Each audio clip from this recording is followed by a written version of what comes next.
बिस्मिल्लाहिर्रहमानिर्रहीम। अस्सलाम वालेकुम। शाहिद इस्लाम यूट्यूब चैनल के ऊपर एक दफ़ा और आपको वेलकम करता हूँ। एक्सेल बेसिक सीरीज़ चल रही है और ये उसकी वीडियो 3 है।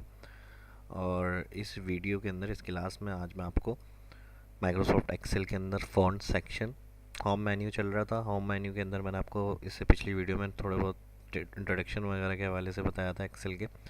और आज की इस वीडियो के अंदर होम मेन्यू में जो फ़ॉन्ट सेक्शन दिया हुआ है इनके बारे में और कट कॉपी पेस्ट ये चीज़ें मैं आपको बताने जा रहा हूँ। तो आइए स्टार्ट करते हैं। माइक्रोसॉफ्ट एक्सेल को ओपन कर लिया है और माइक्रोसॉफ्ट एक्सेल को ओपन करने के बाद अब सबसे पहले जब भी हमें एक्सेल में कोई शीट बनानी है तो ऊपर टॉप में हेडिंग या टाइटल इंसर्ट किया जाता है। तो जितने सेल हमें सेलेक्ट करने, जितने सेल पे हमें हेडिंग चाहिए, जितने कॉलम पे, तो फर्स्ट सेल से जहाँ से हेडिंग इंटर करनी है वहाँ से क्लिक करते हुए जितने सेल हमें हेडिंग के लिए रखने हैं वो सेल हम माउस से क्लिक करते हुए ले जाएंगे, माउस ड्रैग करके, और सिलेक्ट कर लेंगे। सिलेक्ट करने के बाद होम मेन्यू में ही यहाँ पर अगर आप देखें फ़ॉन्ट सेक्शन के बाद अलाइनमेंट दिया हुआ होता है। अलाइनमेंट के अंदर मर्ज एंड सेंटर, यहाँ पे छोटा सा इसका एरो बना हुआ होता है, इसके ऊपर क्लिक करें तो डाउन साइड में इसके में मज़ीद और ऑप्शन भी होते हैं। तो सबसे पहला हमें हेडिंग के लिए क्या किया, माउस से हमने सेल सेलेक्ट किया। सेल सेलेक्ट करने के बाद होम मेन्यू में आ रहे हैं मर्ज एंड सेंटर में, यहाँ पे फर्स्ट मर्ज एंड सेंटर है, इसके ऊपर क्लिक करते हैं। जैसे ही देखें यहाँ क्लिक करेंगे तो यहाँ पे जितने सेल सेलेक्ट किए होते हैं तमाम एक सेल हो जाते हैं वो। अब जो भी हमें हेडिंग इंटर करनी है, यानी कोई शीट वगैरह जो भी हम वर्किंग कर रहे हैं एक्सेल के अंदर वर्कबुक में, वो हेडिंग टाइप करेंगे हम। मिसाल के तौर पर अटेंडेंस शीट, ये मैंने टाइप कर लिया। अब अगर आप यहाँ देखेंगे तो ये सेल आपको एक्टिव हुए हुए नज़र नहीं आ रहे। क्यों?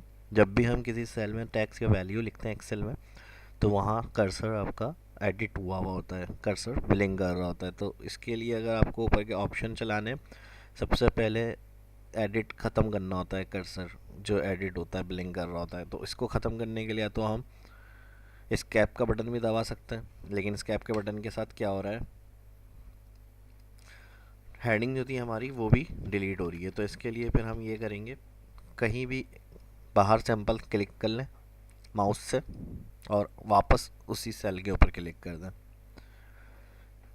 तो इस तरह आप देखेंगे यहाँ पर जो एडिट मोड हुआ होता है कर्सर वो ख़त्म हो जाएगा। दोबारा क्लिक करेंगे इस सेल पे। अब आप अगर ऊपर देखेंगे यहाँ पर तो ये ऑप्शन ऑन हुए हुए नज़र आ रहे हैं। तो इसके बाद दोबारा इस पर क्लिक करने के अब आप इनको यूज़ कर सकते हैं। मिसाल के तौर पे फॉन्ट सेक्शन में अगर हम सबसे पहले यहाँ पर आते हैं तो ये आपको दिया हुआ pick a new font of your text.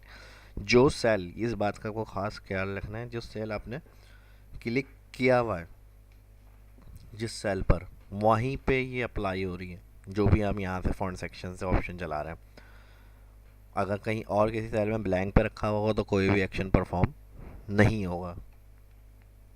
तो इसके लिए लाजमी कर्सर हेडिंग वाले सेल के ऊपर ही रखना है। और यहाँ पर आएंगे हम, सिर्फ क्लिक नहीं भी करें, अगर माउस लेकर आएंगे तो इसमें जो भी नाम होगा ऑप्शन और जो वर्किंग कर रहा है वो लिखा हुआ आ जाएगा फॉन्ट सेक्शन में जितने भी ऑप्शन दिए हुए होते हैं। तो इसके लिए आप कर्सर यहाँ रखने के बाद फॉन्ट पे आएंगे, फॉन्ट लिखा हुआ आ गया pick a new font of your text. इसमें जो छोटा सा डाउन एरो दिया हुआ है इस पर क्लिक करेंगे। तमाम जितने एक्सेल के राइटिंग स्टाइल होते हैं इसमें मौजूद हैं वो आपको मिलेंगे यहाँ पर। और इसी के साथ अगर स्क्रॉल दिया हुआ था इसको आप डाउन साइड लेकर आएंगे तो जितने इसमें टेक्स्ट होते हैं राइटिंग स्टाइल के हवाले से वो सारे आपको नज़र आ रहे होंगे। अब जो राइटिंग स्टाइल आप अपनी हेडिंग के ऊपर अप्लाई करना चाहते हैं अपनी वर्किंग के हिसाब से, जैसा आपको सूट कर रहा है टेक्स्ट, माउस से वो क्लिक करके अप्लाई कर सकते हैं। और अगर इनके ऊपर सिर्फ माउस ओवर भी करेंगे तो यहाँ से आपकी राइटिंग को वो चेंज करके आपका टेक्स्ट शो करता रहेगा। इसी तरह जो भी आपको रखना है वो टेक्स्ट जाकर आप उसके ऊपर क्लिक करेंगे माउस से। बहुत सारे होते हैं, स्क्रॉल लास्ट तक लेकर आएंगे तो ये एंड तक यहाँ ऑप्शंस मौजूद होते हैं। और इसी तरह इसी में सबसे लास्ट में वेंडिंग होते हैं। वेंडिंग के जो होते हैं थोड़े सिंबल नुमा ऑप्शन मौजूद होते हैं टेक्स्ट के। जो टेक्स्ट हम लिखते हैं उसके जो सिंबल बनते हैं वो हम वेंडिंग वगैरह से जाके अप्लाई कर सकते हैं। तो नॉर्मल फ़िलहाल अभी हमें हेडिंग को देखना है यहाँ पर, तो हम हेडिंग के लिए ये वाली हेडिंग जो भी हमें टेक्स्ट अप्लाई करना है अपनी हेडिंग के ऊपर, कर्सर हमने अपने हेडिंग वाले सेल पे रखा हुआ था, यहाँ से आके हम क्लिक करके ओके कर देंगे। जैसे क्लिक करेंगे वो टेक्स्ट अप्लाई हो जाएगा आपकी हेडिंग के ऊपर। इसके अलावा फ़ॉन्ट के बाद नेक्स्ट हमें दिया हुआ है फ़ॉन्ट साइज़। राइटिंग का साइज़ अगर बढ़ाना चाह रहे हैं तो यहाँ से आएंगे हम, इसके छोटे से जो डाउन एरो इस पर क्लिक, मिनिमम 8 और मैक्सिमम 72 तक हम हेडिंग को रख सकते हैं यहाँ से। और इसके अलावा भी अगर हमें बढ़ाना है अगर हेडिंग, तो फिर हम यहाँ से डायरेक्टली इसके ऊपर क्लिक करके भी इंटर कर सकते हैं। मिसाल के तौर पे 90 रखनी है तो पहले माउस से हम क्लिक करेंगे, उसके अंदर ऑप्शन पे क्लियर करेंगे, उसके बाद हम जो रिक्वायर्ड हेडिंग होगी वो टेक्स्ट दे सकते हैं। मैंने यहाँ 90 किया है तो देखें अब मैक्सिमम 72 थी लेकिन मैंने 90 अप्लाई किया तो 90 तक हेडिंग आ गई है हमारी। लेकिन बहुत ज़्यादा बड़ी है तो इसको छोटा कर देते हैं। नॉर्मल जो यूज़ की जाती है वो 38 28 इस तरह की हेडिंग अप्लाई की जाती है। अब हेडिंग जो मर्ज एंड सेंटर सेल किए हैं उस हिसाब से 36 भी यहाँ पर बड़ी हो रही है, तो इसको हम क्या करते हैं यहाँ से 24 कर लेते हैं, 22 करके देखते हैं 22 सही आ रही है, इसे ओके कर देते हैं। अब इसके अलावा अगर आपको फॉन्ट साइज़ एक एक स्टेप करके बड़ा करके चेक करना है और एक एक स्टेप करके छोटा करके चेक करना है अपनी हेडिंग, जो हम यहाँ नंबर से काम कर रहे हैं वही इसके साथ इंक्रीज़ फॉन्ट साइज़, ये 2 8 बने हुए नज़र आ रहे होंगे, इससे भी यही काम कर सकते हैं जो हम फॉन्ट साइज़ के लिए कर रहे हैं।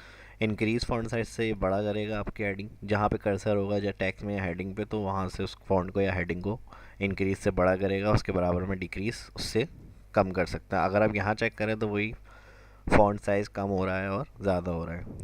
क्लिक, बढ़ रहा है इंक्रीज़, और कम करना है तो आप डिक्रीज़। तो यही सेम तीनों एक ही काम के लिए यूज़ किए जाते हैं। 22 कर देता हूँ इसको मैं दोबारा यहाँ से। इसके अलावा यहाँ पर आपको दिया हुआ है बोल्ड।